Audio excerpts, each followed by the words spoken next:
Everyone, this is John Lamb reporting down here on the Bundy trial today in Las Vegas. I've got Mr. Britt Whipple here. He's representing Cliven Bundy.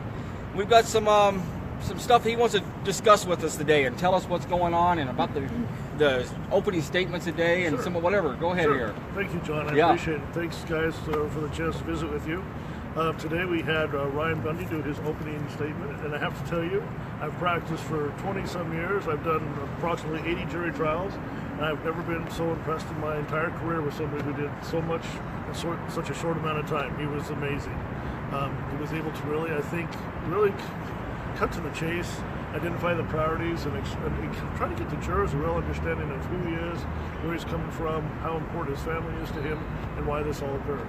There was no objections either of the government at all today. And I think the most amazing part is after he was done, the entire audience, the judge, the prosecutors, nobody said a word for 2 to 3 minutes. We were just so stunned and amazed, you could have heard a pencil drop. Not one reporter got up to run to the door to make a report. Judge didn't say a word for 2 to 3 minutes. It's just complete silence. Yes. I've never experienced that before. It was really impressive. It was very good. I know where I was sitting, there were people crying. There were tears coming down people's cheeks. Yeah, I was dabbing too. Sure. Yeah, it was good. Very impressive man. I mean, you know, I've represented thousands of individuals, and I know how much pressure and stress it is for somebody, and yet for a person like that to be able to have that much courage and under that type of stressful situation speak so calmly and so well. I'm sure all of you listeners out there are going to be reading his words in the near future because they're certainly worth reading and certainly worth evaluating. You had some more information you wanted to bring about and share with us. What I think it's important to get out is, you know, a lot of folks are not from Nevada, but some of the folks that watch are from Nevada. And what most Nevadans realize is the significance of protecting and appreciating our home state. And what really jumps out to me is the fact that what happened in Bunkerville is almost the same thing that the federal government's done to us with regard to the nuclear waste dump. You know, they come in and they put Yucca Mountain right in the middle of Nevada. We have to take all the nuclear waste from all these repositories from around the United States and bury them right in the middle of Nevada. And I don't know there's many Nevadans that want that. Right, and so what the Bundys did is what all the other Nevadans did with regard to the nuclear waste dump. We stand up, we protest, we talk to the media, we have meetings in the town halls. You know, the state of Nevada owns the water. So when the federal government tried to come in and put the nuclear waste in the middle of Nevada, we tried to keep them not having water. We felt that water was not beneficially used when it was used for nuclear waste dump. So. And then we got our state leaders involved, you know. And at the end of the day, the same thing that happened with the nuclear waste dump is the same thing that happened with Bundy's. They spent a lot of money and it went to waste, right?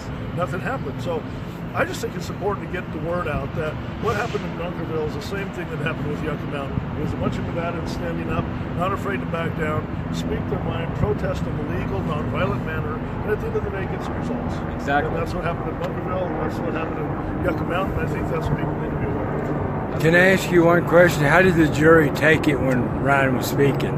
You know, I think honestly they were mesmerized. The entire crowd was mesmerized. At the end of the day, a couple months from now, we'll be able to get some definitive insight. But you know, from my take, from what I saw, everybody was very impressed.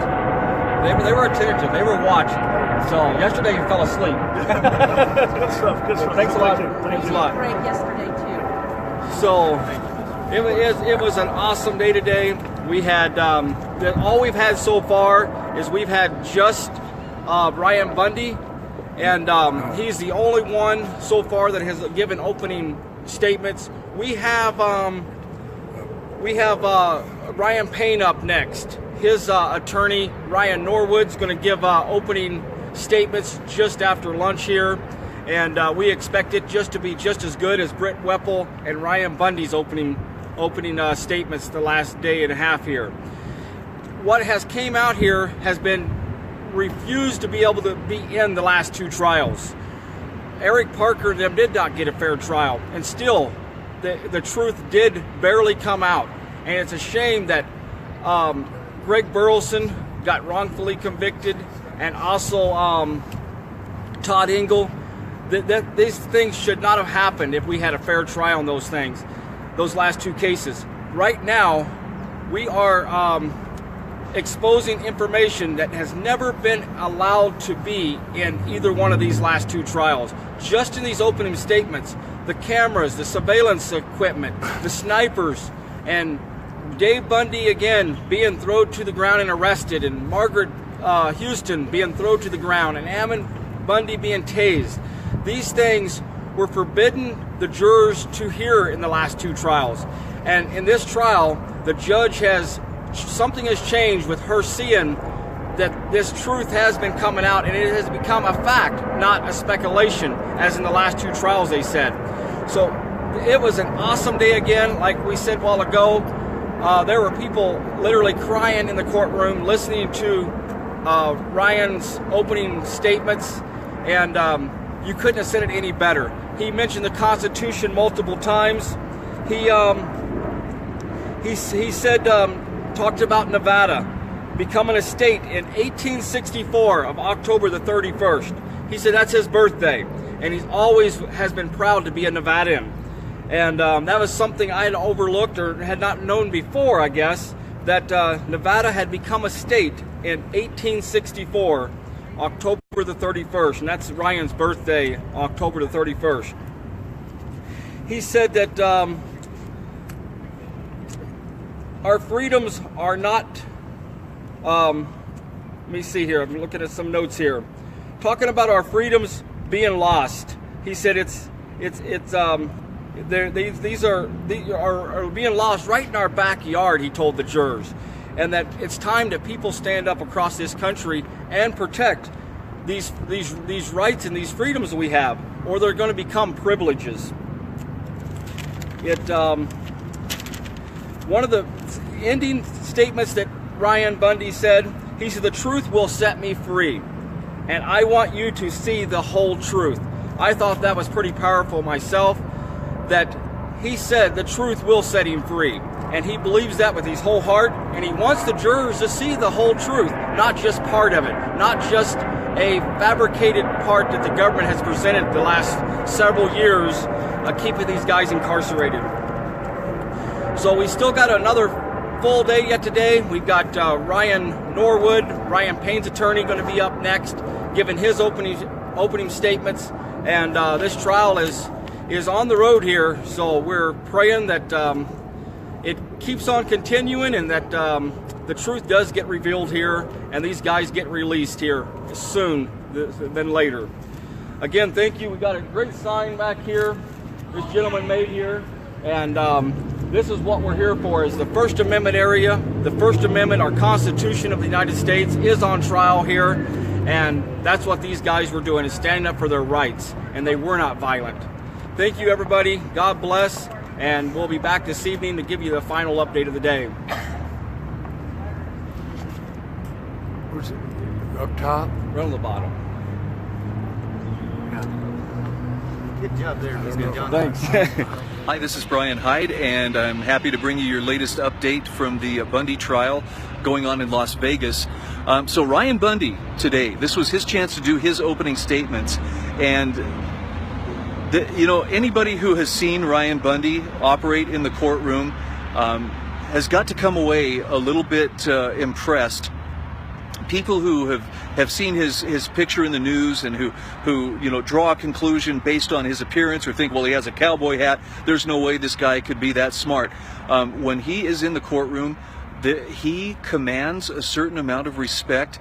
There's a humility there, but there is a knowledge, and today apparently he was able to address the jurors and made a very powerful opening statement. Now, you got to remember, the consequences that Ryan and the others are facing are extremely serious. I mean, it could amount to decades in prison. And yet Ryan has chosen to represent himself, and that I think that shows the confidence that he has, not only in his cause, but also in the fact that telling the truth is the best way to go. And I think he trusts that the jury is going to see that the truth is what needs to happen here. So the consensus in the courtroom was that Ryan is exceptional. I've heard people remark that they can't believe that this guy doesn't have official training as an attorney. He has a lot riding on this, but he hit it right out of the park, and he hit on some very important facts. Some of the things he brought up were the Constitution and the principles of freedom that actually brought his family to Nevada in the 1880s in the first place. And he talked about how for 20 plus years, his family has petitioned local officials to help them whenever they ran into conflict with the feds, where the feds were abridging or treading on their rights. And as we saw, even in 2014, they petitioned to local officials, but local officials either said, oh, our hands are tied, or there's just nothing that we can do. But Ryan spent a lot of time talking about rights, and this is really important because he spelled out what it is that makes a right a right. And it doesn't matter if we're talking about your right to water rights or grazing rights, or whether it's the right to assemble or the right to petition for redress or right to express yourself.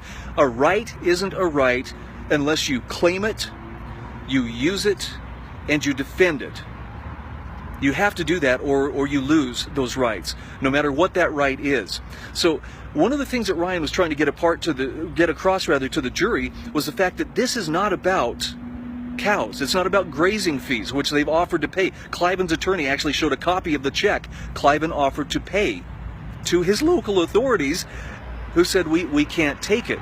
And the money amount, we're not talking about a massive amount of money, especially when you consider the type of budget that the federal government is operating on and the kind of deficit spending that they engage in.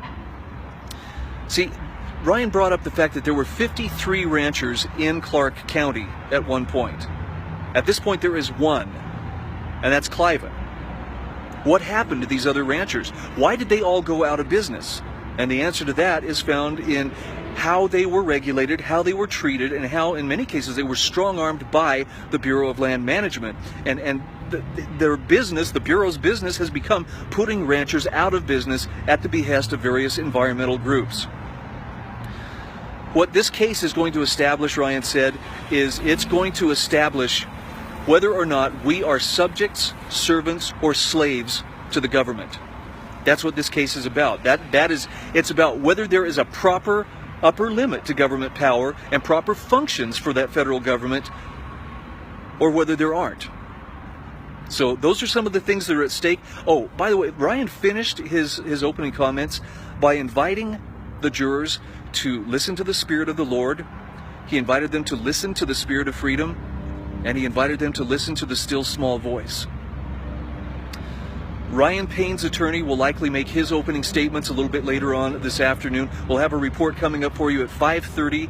At 5:30 my time and 4:30 Nevada time. But it's possible they may be able to get one witness on for the prosecution today. But that's what has happened so far. In a nutshell, Ryan Bundy has made a very powerful opening statement, and it will be very interesting to see what impact this has had on the jury pool. We'll be back to talk to you again at 4:30. Good afternoon, everyone. It's another end of a long day down here at the courthouse. We've got some pretty interesting information today that got brought out. One is Mary Ann Rugwell. Mary Ann Rugwell, she is the BLM state director over the BLM, and she was our first witness on the stand for the government. And we've got some interesting things to talk about with this. I've even got a document here from one of the attorneys I want to go over here before it's over with. But it was a good day, I think, with Ryan Bundy's opening statements, and then Ryan Norwood for Ryan Payne. We had a good day today, and this case has been falling apart from day one out here, and it's exciting to be here and be a part of it. Yeah, it is. It was. I actually missed Ryan Bundy this morning, which was very unfortunate. But I've heard so much from him. I know exactly how credible he is and how well he did. I know on the stand this morning, and then in opening statements this morning, Ryan Norwood did awesome.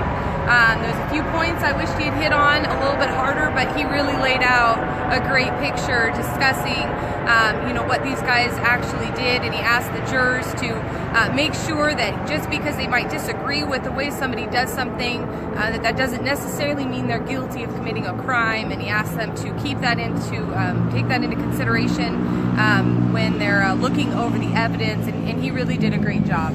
Well, he brought out, and Ryan Bundy confirmed this just beforehand. Ryan Bundy said Ryan Payne is a hero. All these other guys are my heroes, he said. And I wanted to make sure everybody knew that. He named a couple of different names, and Ryan Payne is a defendant in this case right now. So that made a big statement to the jurors. He said Ryan Payne is my hero.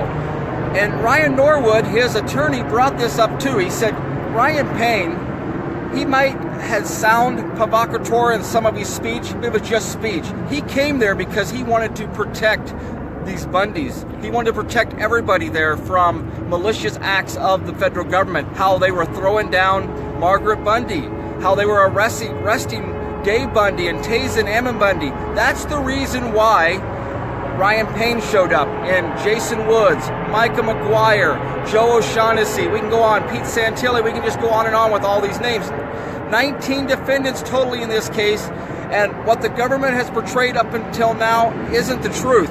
We've been finding this out the last few days. Yeah, it was really encouraging to see all of the evidence that is being allowed in these opening statements that has not been allowed in the last two trials. I would go as far as to say the two that were convicted, Todd Engel and Greg Burleson, they deserve an entirely new trial. They weren't allowed to provide the evidence in their case. In fact, in closing arguments, Todd Engel was objected to so many times he could barely get a sentence out. At one point, Todd Engel said in the first trial that it was never his intention to impede anybody on the road of getting across, and that was objected to. And they said that the evidence proves otherwise, that he did in fact block travel, so that he couldn't even say that in his closing statements or closing arguments. And if you've been in court, you know that opening statements and closing arguments are not based necessarily on fact or evidence. They are the person's state of mind and what they want to do to lay out the case or wrap it up, and they don't have to be proving what they're saying with evidence. And here Todd Engel could not get anything in, but yet today we see all the famous pictures we've all seen of the BLM hiding behind the trucks, pointing guns at all of the protesters. All of that is being shown today. The pictures of the two snipers on the hill that the BLM had, that they had set up 4 days before the protest even occurred. All that was provided today to the jury, and that has been really encouraging to see. One thing is interesting, so far, I don't think the government has objected to one thing. There's nothing they have been able to object to. With the new evidence that has been provided to the defense team the last few days of all this, they have been actually shut up. They're not allowed, there's nothing they can object to. All this stuff is relevant now. They can bring it in, and we're seeing it all. This witness, Marianne Rudwell, she stated on the witness stand today under oath that their only goal was to impound the cows, to either give them back to Cliven Bundy to let him put him on his 160-acre ranch, or sell them and give them the money. There's an extortion charge in this. Right. These guys are all being charged with extortion, and now we're finding out that extortion charge is absurd. This witness today, the government's own witness, has admitted that they didn't have an order to sell the cows to keep the money. And it was brought up. It says, who was paying for all the impoundment? She said the federal government was. Well, this is something that's very interesting. Cliven Bundy, in this court document right here that I have from one of the attorneys, and I know it's hard to see it, but it's the trespass fees that he owed was only $8,815, and that's for over 10 years. $8,815. Cliven tried to pay these fees to the Clark County, state of Nevada here. He was only arguing that he did not owe it to the BLM, but $8,000, and they have spent, I think it was, I'm trying to remember the exact numbers, but thousands and hundreds of thousands of dollars just on the Cowboys alone. Oh, right. Just on those Cowboys, these contract Cowboys, they spent hundreds of thousands of dollars. Now we've spent over $100 million in this trial, just trying to bring a false narrative out all these years. And now here we are, and we're finding out the cows, they didn't even have a chance to sell it. I did pick up on one thing she also said when they were asking about why did the cows need to be impounded. She went through a whole list of things that the environment is being negatively impacted by these cattle, and the soil is being trampled on, and the desert tortoise, they talked all about the tortoises. And then they asked her, I just almost lost my train of thought, but I'm sure it'll come back. She said, but besides all of that, the biggest deal is that he had his cows on the property without a permit. Without a permit. That was so great to hear. So this all comes down to a piece of paper. This isn't about the $4,000 or $8,000 they're saying is owed that they then turned into $1 million somehow when it hit the media. This is that he was doing something without a permit, and he had not received permission from his master to have these cows grazing on the land that he in fact had the grazing rights to. That's a big point there, because this permit would have made the soil okay if it kept the turtles safe, the tourists safe. She did say that had he gained the permit, they would have granted another 10 years of grazing on this land, and nothing would have happened. There would have been no impoundment, no roundup, no BLM with snipers pointed at women and children in the wash had he just gotten the permit. This reminds me of a guilty plea. If a guilty plea, and it makes you safe for the public, but you're presumed innocent and you're locked up for 2 years, that's exactly what this permit is about. It's just like Joe Robertson over there in Montana, locked up for digging a pond without a permit. The pond was nothing wrong with it, but the permit is what he failed to get from the federal government, not the state of Montana, but the federal government. So he got locked up for 18 months in federal prison because of a permit. That pond still is not polluting anywhere, but they told the jurors that it was polluting the waters of the United States. The same thing we're seeing here, that these cows were dangerous to the public because Mr. Bundy did not have a permit. And because Joe didn't get the permit, he now is a felon. He's lost his right to own guns, his right to vote. He did fight for this country to ensure those rights would be secured. He fought on foreign soil, those rights, and then here on his own native soil, he had those rights taken away. He also can't own any filming equipment. I mean, you look at all of the things that get taken away when you don't get a permit, and you realize really quickly that this has nothing to do about land being damaged or water being damaged. This is purely about control of the American people, and that is it. It definitely is. It's like free speech. They want to set up free speech areas, and you got to get a permit for it. Our rights are being trampled on horribly, and Ryan Bundy said it again today, that we're not losing our rights overseas. We're losing our rights right here in our own backyards because we're not paying attention, and we're giving these rights up and we're buying them back as privileges. He said it's like renting a house. He said you have privileges for that house while you're renting it. He said, but if you own the house, you don't have to pay rent because you have rights to the house. This is what it is. We have rights to this country. We're not renting this country. Now we're having it taken away from us, this property, whatever it is, and they're taking it away and they're selling it back to us as privileges. So we become a renter of our own country. I hope if there's nothing else people get out of this case, it's the difference between state and local control on things versus federal. These federal lands here that are run by the federal government, the state can do nothing without the federal government's permission. It is literally like having the King of England here in the United States, that the state of Nevada has to go to the federal government, to the BLM or the Forest Service, and be granted permission to do things on their own land, as though the state of Nevada is incompetent to decide how their lands need to be run. I don't care if the state of Nevada decides nobody can do anything on the land. If those elected officials that have been are elected by the people make that choice, fine. But to have a federal government, a bureaucracy coming in and telling the people who live in this sovereign state, who vote, who pay taxes, who pay bills, who own land, what they can and can't do on their own land is absolutely ridiculous. That we as a nation still sit here and say we are free and we can simply vote things into being. You can't vote anything with the federal government. Don't elect them. There's nothing. It's an act of Congress. There's nothing we can do about federal judges that are tyrants. They're appointed for life, and that's what these Bundys are finding here in this court, is that no matter what we continue going through with the court process, it comes down to the same thing. These people are not accountable to we the people. Exactly. Well, tomorrow we have court again, but only for a partial day. It starts at 12:30 tomorrow, so we don't start down here at our normal 8:30 time.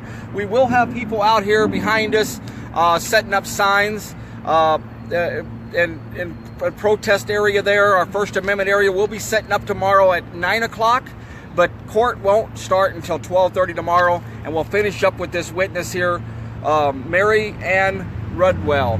And hopefully tomorrow we'll get that done, and we won't have any court after that until coming up next Monday. Yeah, and she is actually the one who made the call to move forward with the impoundment of the cattle, so it's been interesting to hear her side of the story, but it's kind of what we've all been seeing online. all these notices from the court that Cliven needs to remove his cattle, and it, there isn't really anything new that's coming out today other than that, if he had pulled this permit, he would have been fine to continue grazing his cattle. And besides that, I'm not really sure we've learned anything super significant about her testimony and about the steps she took to try to have him removed. One thing actually I will point out is that she had mentioned that after the first time they tried to get him to remove his cattle, there was a huge lapse in time before anything was done. And I know that's something Roger Roots also touched on in his video that he did yesterday. There's this huge gap, and instead of them having to go through the process again, they were able to basically just open it up and just keep on going, like they hadn't had this huge time lapse, almost like these defendants who were free for 2 years and were not a threat to society, and now they're all of a sudden a threat to society. The federal government fails to act, and nobody looks back and says, well, why were his cattle allowed the last 10 years? Why are you doing this now? Why is it such a big deal now to get 100 head of cattle? People, put this in perspective here. Millions of dollars on this case, over 100 head of cattle. And at one point, I want to say she reported there were 900 head of cattle and only 100 that came back as being branded to Cliven Bundy. So you have all these wild cattle that are also out grazing. Who pays their fees? Who gives the permit for them and gives them their permission to be out on the land? This is not about cattle. 100 head of cattle is not worth a multi-million-dollar pursuit, and men spending 2 years behind bars as though they're criminals with no record and no threat to the public. I hope you guys can grasp that this is not about cattle, that this is about land ownership, this is about the mineral rights that are out here, which she also stated how many, I think it was like 450 million acres is in her responsibility just for the mineral rights alone that she manages. This is much bigger than 100 head of cattle, and this is all being done on your tax dollars. Definitely. Well, meet us back down here tomorrow. We'll be back in court at 12:30, so it could be a late live stream tomorrow. After we get done, it may be close to 5 o'clock. I'm saying again because we probably won't get a lunch update at all because we won't be in court till 12:30. Yep. So we'll get you some updates tomorrow. So I'm gonna go talk about people that just went by. So that's all. Thanks we'll see you a lot. guys tomorrow. God Have bless. a good day. Oh, you wasn't waving.